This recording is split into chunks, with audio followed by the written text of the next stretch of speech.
kwa ajili ya hizo siku mbili zilizoko mbele yetu. We may flow together. Tutakwenda pamoja hizo siku mbili zilizoko mbele yetu. I welcome you, my interpreter. Nakukaribisha sana mkalimani wangu. May the Lord bless you. Mungu akubariki sana. And partake in the anointing. Na hakika ujao na mafuta. And we flow together. Ili tuweze kwenda pamoja. Hallelujah. Hallelujah. Praise Jesus. Atukuzwe Yesu. What is supernatural? Nini nguvu ya kiungu? What is an encounter? Na nini kinachotokea katika nguvu ya kiungu? Our God is a supernatural God. Mungu wetu ni Mungu mwenye nguvu za asili. For God is a spirit. Na Mungu ni roho. And they that worship him, na tunapomwabudu yeye, should worship him in truth. Tunapaswa kumwabudu katika roho na kweli. And in spirit. Na katika roho. As many as are led by the Spirit of God, na kama watu tunaoongozwa na nguvu ya roho wa Mungu, they are the sons of God. Watu wote wanaoongozwa na nguvu ya Mungu, hao ni wana wa Mungu. That which is born of the Spirit, ambao wamezaliwa katika roho, is spirit. Katika roho. And we are not born according to the flesh. Hatujazaliwa kwa maana ya mwili. Because Jesus was not born after the flesh. Kwa sababu Yesu hakuzaliwa kwa maana ya mwili. He was born according to the will and the purpose of God. Alizaliwa kwa kusudi maalum la Mungu. When Mary asked the question and said, how will it be? Na watu walipouliza itakuwaje? But the angel said to her, na malaika wakasema, the Holy Spirit, roho wa Mungu, will overshadow you. Atawafunika. Will come over you. Atakuja juu, atawajilia. Overshadow you. Atawafunika. Cover you. Atawafunika.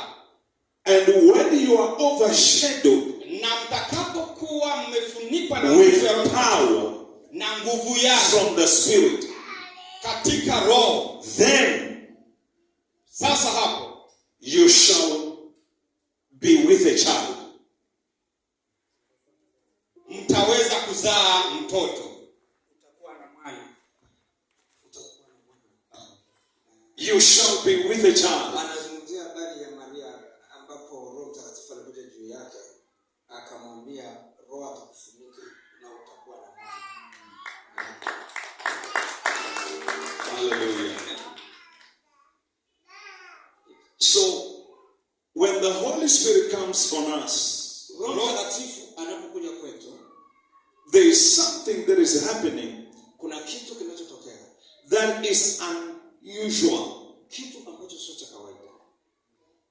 There is unusual happening. Kuna kitu kisichokuwa cha kawaida kinatendeka. Because there is a life, kuna maisha that's above natural. Juu ya asili. Are you here? Okay, let me break it down.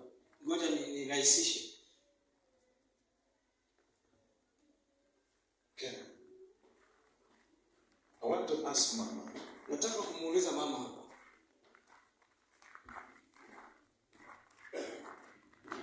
She is senior. Yeah, she's senior. Ni mkubwa. Mama, have you one day when you are walking around here on earth met Satan? Hivi ulishawahi kukutana na shetani wakati wote ulipokuwa unataka duniani? See him with your eyes. Na kumuona kwa macho haya? Never. She says never. Never. Anasema hapana. No, let me not ask Mama. Let me ask Bishop.